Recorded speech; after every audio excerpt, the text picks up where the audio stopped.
السلام عليكم ورحمة الله. ازيكم عاملين ايه؟ يا رب كلكم تكونوا بخير. صلوا على النبي عليه افضل الصلاة والسلام.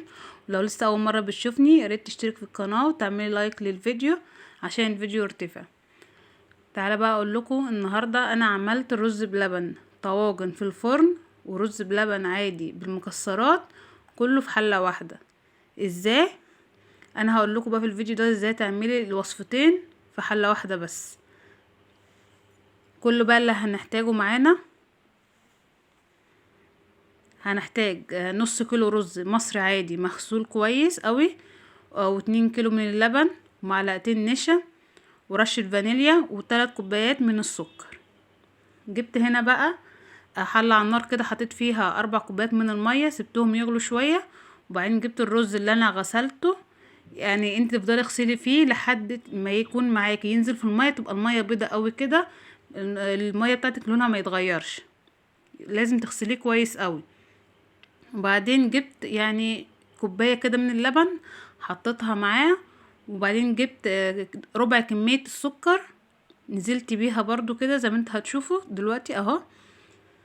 ماشي. وبعد كده هفضل اقلب فيه تقليب مستمر عشان الرز بلبن ما يلزقش معايا في الحلة خالص. هتدنك تقلبي فيه على طول مستمر كده. الوصفة دي سهلة خالص وهتوفر عليكي كتير، بدل ما تعملي رز بلبن في طواجن لوحده ورز بلبن العادي اللي احنا بنحطه في اطباق ازاز ونرش عليه المكسرات. لا، دي هنعمل وصفتين النهاردة في وصفة واحدة بس، وهتوفر عليكي كتير خالص. هنا بقى كان بدأ يخش على نص سوا، او يعني يشرب المية واللبن اللي انا نزلت بيهم في الاول. ماشي. هنسيبه كمان لحظات بسيطة. انا كده قربت لكم الكاميرا عشان تشوفوا ان هو خلاص دخل على نص سوا كده، وان الميه بتاعته قربت تنشف منه. ما تسيبوش بقى ينشف خالص، تروحي جايه نازله بكميه اللبن اللي معاكي كلها، يعني نص كيلو الرز خد معايا 2 كيلو لبن بالظبط. تمام. وبعدين هروح جايبه كميه السكر اللي معايا، هسيب شويه كده الاول عشان ممكن ما يحتاجش معايا السكر كله. هديله تقليبه كده. ماشي. اهم حاجه الرز بلبن بس ان انت تفضل تقلبي فيه على طول، عشان خاطر لو سبتيه شويه بروح جاي لازق على طول. ماشي. انا كده بقى جبت المعلقه عشان ادوق، عشان اشوف هيحتاج كميه السكر كلها اللي معايا ولا مش هيحتاجها. لقيتها فعلا تحتاجها. معنى كده ان النص كيلو رز وعلى 2 كيلو لبن خد معايا 3 مجات من السكر بالظبط. تمام. اه. وفضلت بقى اقلب فيه كده تقليب مستمر على طول.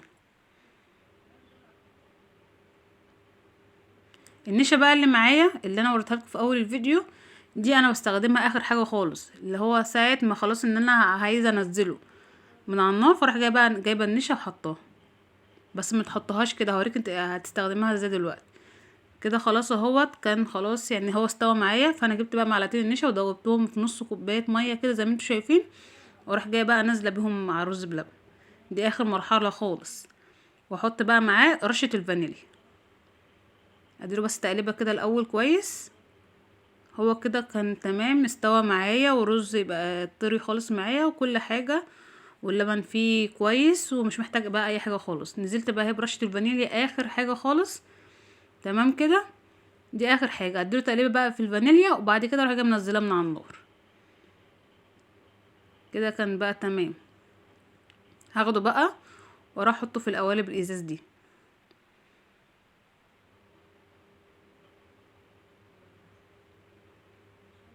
يعني وصفه سهله خالص اهيت، ومش مش محتاجه اي وقت خالص. في ناس بتاكله سخن زي ما انا منزلاه كده، لا يعني احنا في الشتاء دوت زي ما احنا انتوا شايفين كده، احنا كلناه سخن.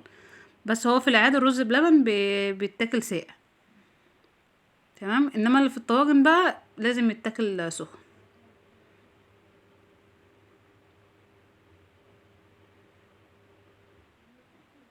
القوالب اللي عندك اعملي بيها اي شكل عندك عادي يعني. المهم انك تملي القوالب كلها، وتعملي حساب ان انت لسه هتعملي طواجن، فما تعبهوش كله في القوالب الازاز.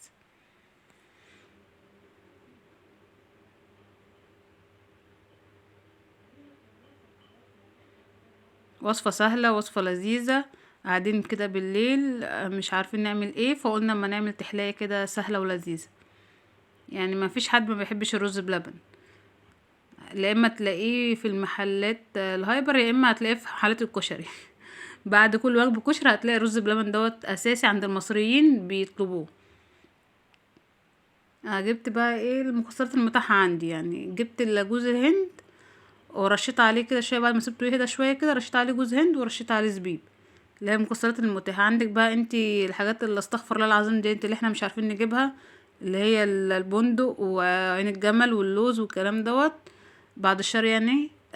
لو عندك حطي منها عادي. بس انا كده بقى حطيت المتاح عندي الزبيب وجوز الهند، دول اشهر مكسرات عند المصريين يعني.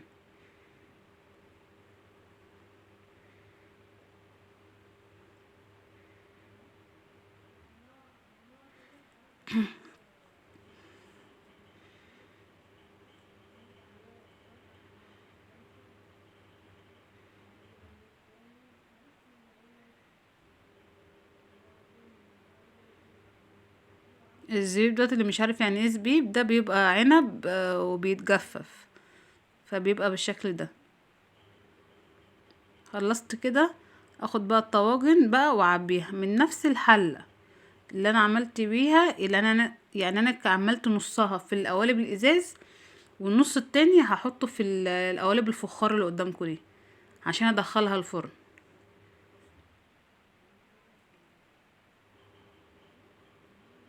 يبقى انا كده طلعت معايا اللي هو الفخار اللي هو في الفرن، واللي هو الازاز العادي، من اللي هي حلة واحدة، من الوصفة الواحدة اللي انت شفتوها معايا دي.